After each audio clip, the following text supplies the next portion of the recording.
आओ 14 अगस्त गद्दारों के साथ मनाएं।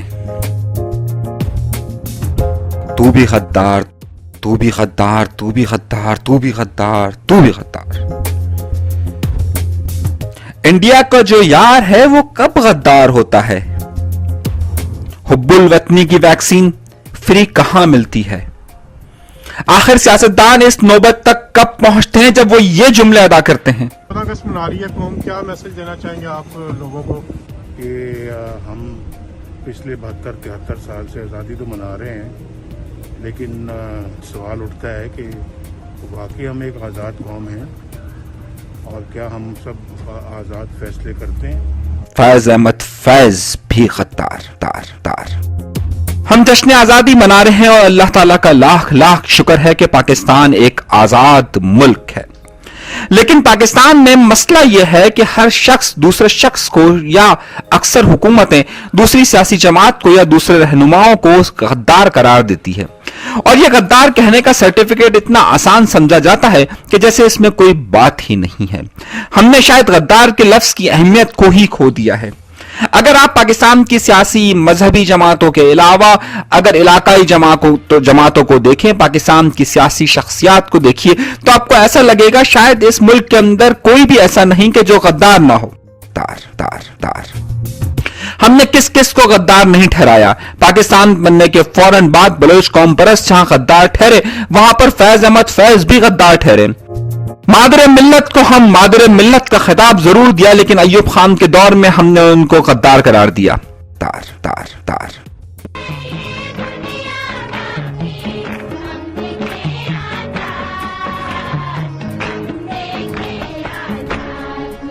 जुल्फिकार अली भुट्टो को गद्दार करार दिया गया और उससे पहले मौलाना मौदूदी को गद्दार करार दिया गया। जमात इस्लामी के रहनुमा मौलाना मौदूदी भी अय्यूब खान के जमाने में गद्दार ही तस्वुर किए जाते थे और उन्हें गद्दार ही कहा जाता था। मैं अब पाकिस्तानी भाइयों और बहनों को आजादी के मौके पर, इंडिपेंडेंस डे के मौके पर मुबारकबाद पेश करती हूँ। आखिर ऐसा क्यों है कि हमने बेनजीर भुट्टो को सिक्योरिटी रिस्क कहा और हमने ये कहा कि उसने सिखों के हवाले से रिपोर्ट इंडिया को दे दी और वो गद्दार है, गद्दार है, गद्दार है, गद्दार है। हमने नवाज शरीफ को गद्दार और सिक्योरिटी रिस्क करार दिया और उसके बाद हमने इन्हीं लोगों को आला ओहदे भी दिए। हमने परवेज मुशर्रफ पर आर्टिकल 6 का मुकदमा लगाकर हमने ये साबित करने की कोशिश की कि पाकिस्तान का एक चीफ ऑफ आर्मी स्टाफ और सदर गद्दार है। क्या गद्दारी के सर्टिफिकेट इसी तरीके से मिलते हैं? लेकिन जब गद्दारी के सर्टिफिकेट्स की बात होती है तो बड़े अजीब सा दुरहाया दिखाया जाता है। अगर आप यहां पर देखिए तो अल्ताफ हुसैन को हमने गद्दार करार दिया, लेकिन अल्ताफ हुसैन को जब गद्दार करार दिया गया और 90s में उनके खिलाफ जब ऑपरेशन किया गया तो उसके बाद उनकी जमात ही हुकूमत का हिस्सा रही। सन 2002 से 2013 तक वो हुकूमत का हिस्सा रही। इस वक्त भी किसी ना किसी शक्ल में मुत्तहिदा कौमी मूवमेंट हुकूमत का हिस्सा है। आइए चंद अहम सवालात उठाते हैं और इन सवालात के जवाब ढूंढने की कोशिश करते हैं कि आखिर क्यों हुआ है। सबसे पहले सवालात कि आखिर ये गद्दारी के सर्टिफिकेट क्यों दिए जाते हैं? आज जिस तरीके से पाकिस्तान मुस्लिम लीग नून के एक अहम रहनुमा और पाकिस्तान के साबिक वजीर आजम शाहिद खाकान अब्बासी ने प्रेस कॉन्फ्रेंस की है, जरा सा ये नुक्ता सुनिए।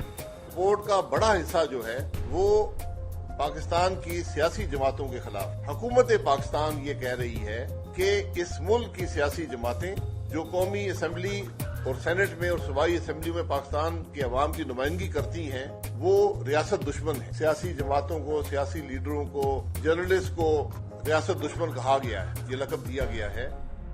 क्या इससे पहले जिस तरीके से पाकिस्तान के वुज़रा ने जो प्रेस कॉन्फ्रेंस की थी वो कोई मायने रखती थी, जिसमें हमने सिर्फ ट्विटर के ट्रेंड्स पर यह कह दिया था कि ये तमाम लोग पाकिस्तान के खिलाफ साजिश कर रहे हैं? क्या पाकिस्तान की हुकूमत के खिलाफ बात करना, पाकिस्तान की रियासत के खिलाफ बात करना तस्वुर किया जाता है? बड़ी अजीब सी दौरा है। अगर आप तारीख को देखिए, ये देखिए आप जुल्फिकार अली भुट्टो को,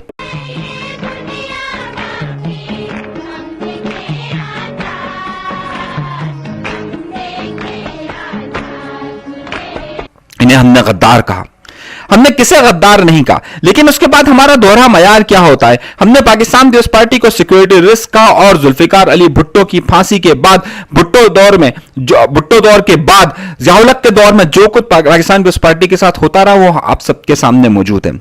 लेकिन उसके बाद ही पाकिस्तान पीपल्स पार्टी हुकूमत में आ जाती है। 2 बार पाकिस्तान की वजीर आजम बनने वाली बेनजीर भुट्टो को हमने जिस तरीके से जिलावतन किया, और जिस तरीके से बल्कि अगर बहुत सारे लोग इसे खुद साख्ता जिलावतनी कहते हैं, लेकिन उनके लिए हमने जिस तरीके से हालात तंग किए और उन्हें गद्दार कहा जाता था और जिस तरह उन्हें मुल्क दुश्मन करार दिया जाता था, वो भी आपके सामने है। लेकिन उसके बाद बेनजीर भुट्टो साहिबा पाकिस्तान वापस आती है और उसके बाद उनकी पार्टी 5 साल के लिए इक्तदार हासिल करती है। हमने नवाज शरीफ साहब का 2 बार का इक्तदार का दौर देखा और उसके बाद जिस तरीके से नवाज शरीफ को जिलावतन किया गया और नवाज शरीफ को गद्दार कहा गया, लेकिन उसके बाद नवाज शरीफ आए और उसके बाद नवाज शरीफ वजीर आजम बने, और फिर हमने जब नवाज शरीफ को एक बार फिर गद्दार कहना शुरू कर दिया तो जाहिर है नवाज शरीफ ने ये जुमले कहे। ये आज सोचना चाहिए कि ये हम वाकई कोई अभी तक भी कोई गुलामी का दौर से तो नहीं गुजर रहे। ये बहुत ज़रूरी है कि अगर अंग्रेज़ों की ग़ुलामी से आज़ादी हासिल करके अपने ही लोगों की ग़ुलामी में आ जाएं तो फिर ये सोचने वाली बात है।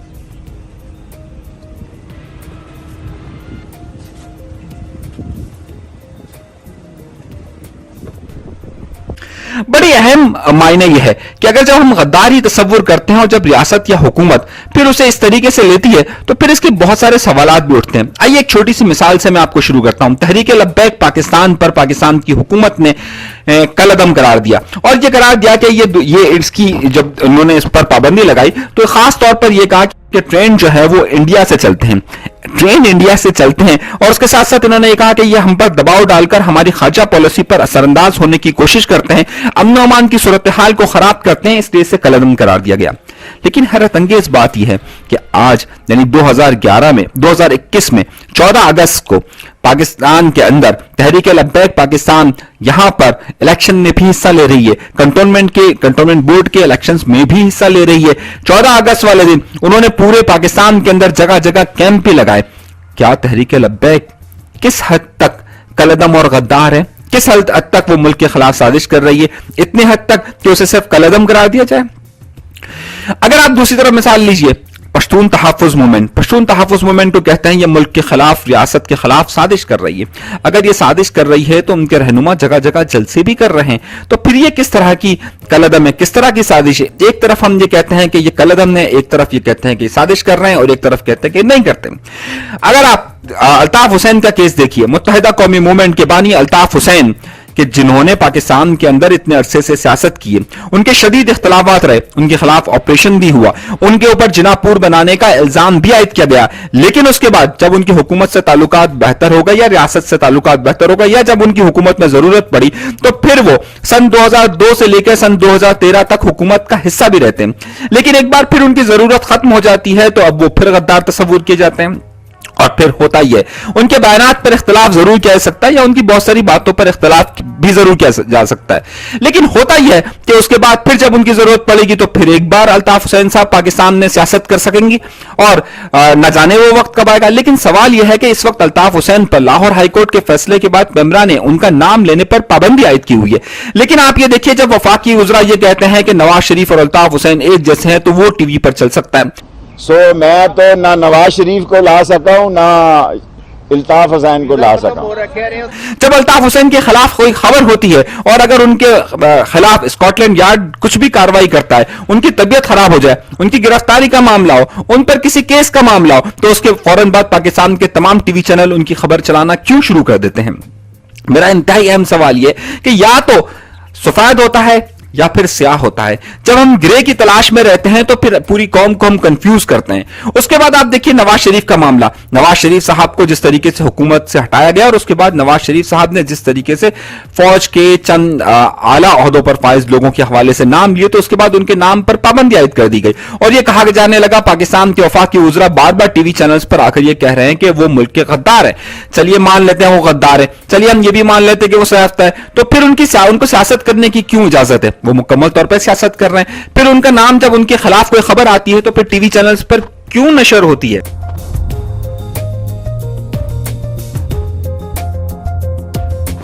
یہ وہ سوالات ہیں کہ جو دوہرے معیار کو ثابت کرتے ہیں. آخر یہ ڈبل معنی کیوں ہوتا ہے؟ ہم نے یہاں تک کہ اگر آپ غور سے دیکھیے تو ہم نے مولانا مودودی کے خلاف جو کچھ بھی ایوب خان کے زمانے میں ہوا وہ کیا کسی سے ڈھکا چھپا ہے؟ ایک طرف ہم سویلین کی بات کرتے ہیں، دوسری طرف پاکستان کے چیف آف آرمی اسٹاف رہنے والے اور پاکستان کے صدر رہنے والے پرویز مشرف کو ہم غدار کہہ کر ان کے اوپر بھی آرٹیکل 6 لگانے کی کوشش کرتے ہیں. اور بلکہ کوشش کیا کرتے ہیں، ہم کہتے ہیں انہوں نے پاکستان کا آئین توڑا اس لیے ان کے اوپر آرٹیکل 6 لگنا چاہیے. لیکن کیا یہ طریقہ بھی درست ہے کہ کیا وہ واقعی میں غدار ہو گئے؟ کیا اس وقت آرٹیکل 6 موجود تھا؟ سوال یہ نہیں ہے. سوال یہ ہے کہ ہم جب چاہیں، جس کو چاہے، جس وقت چاہیں، ہم غدار تصور کروا دیتے ہیں. ایک اہم نقطہ جو اس سے آگے بڑھ کر بات آتا ہے کہ جب ہم اپنا کیس اس طریقے سے یہاں تک لے آتے ہیں تو اس کے بعد لوگ ناراض ہوتے ہیں. کچھ لوگ ناراض ہو کر شدید اختلاف میں بیانات دیتے ہیں، چاہے وہ الطاف حسین ہو، چاہے پی ٹی ایم ہو، چاہے وہ نواز شریف ہو، چاہے وہ پھر تحریک لبیک ہو یا پھر تحریک لبیک پاکستان ہو یا پھر دیگر اس طرح کی سیاسی جماعتیں یا مذہبی جماعتیں ہوں. ہم ان کو اس حد تک کیوں لے سکتے ہیں؟ اختلافات اپنی جگہ پر، لیکن کسی کو غدار تصور کروا کر اس کو بالکل ہٹا دینا کیا یہ ٹھیک ہے؟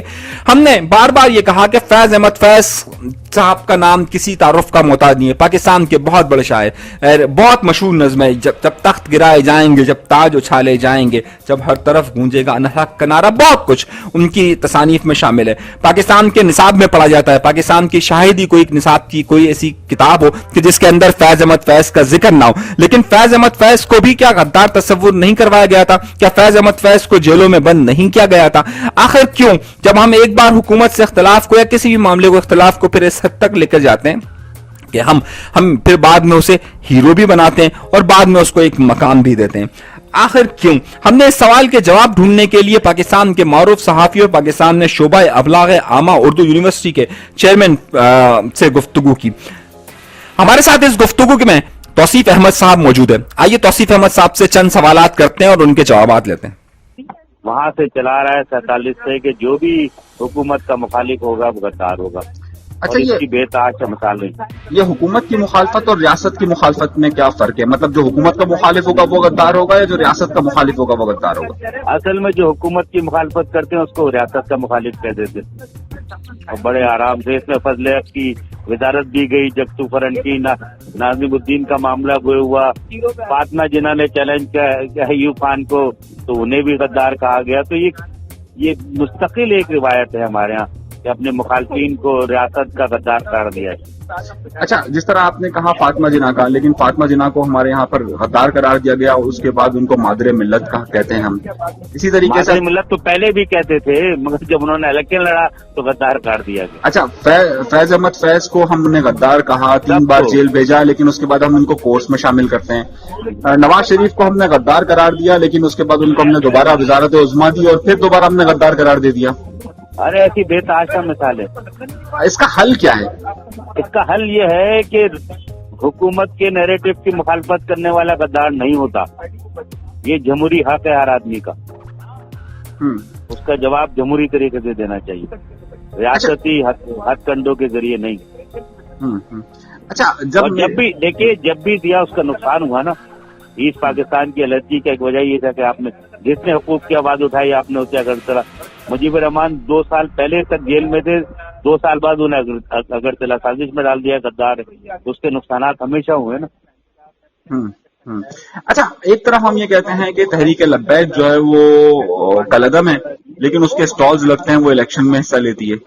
ایک طرف الطاف حسین ہے جس کو ہم کہتے ہیں کہ غدار ہے، لیکن اس کی خبر نہیں چل سکتی، لیکن اس کی مخالفت کی خبر ٹی وی پہ چل سکتی ہے.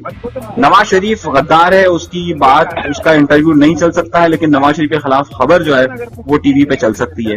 تو یہ غداری کا پیمانہ کیا ہے کہ مطلب اس کی بات ہوتی ہے؟ یہ دیکھیے جنرل ضیاء کے دور نظر آنے لگا ہے.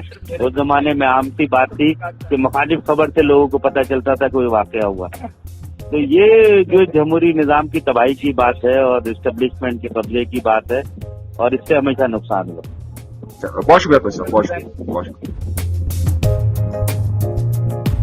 بات یہاں تک نہیں رکتی. کچھ لوگ ایران سے تعلقات کے حوالے سے بیانات جب دیتے ہیں, چاہے ان کی حمایت میں ہو چاہے ان کی مخالفت میں ہو, ایک گروپ ان کو غدار کہتا ہے, دوسرا گروپ ان کو محب وطن کہتا ہے. سعودیہ کا معاملہ ہو یا امریکہ کا معاملہ ہو, جو امریکہ کا یار ہے وہ غدارے کے نعرے لگتے ہیں اور پھر اسی امریکہ کے ساتھ ہم جا کر بیٹھ جاتے ہیں. انڈیا کے ساتھ ہمارے تعلقات بڑے ہی عجیب نوعیت کے. انڈیا سے بات کرنا ایک وقت میں بہت اچھا تصور ہوتا ہے اور کہا جاتا ہے, ایک ماحول بنایا جاتا ہے کہ ہمارے پاکستان اور انڈیا کے تعلقات بہت اچھے ہو جائیں گے اور ہم پڑوسی ہیں, ہم اپنے پڑوسیوں کو تبدیل نہیں کر سکتے, ہمیں تعلقات کو بہت اچھا کرنا چاہیے.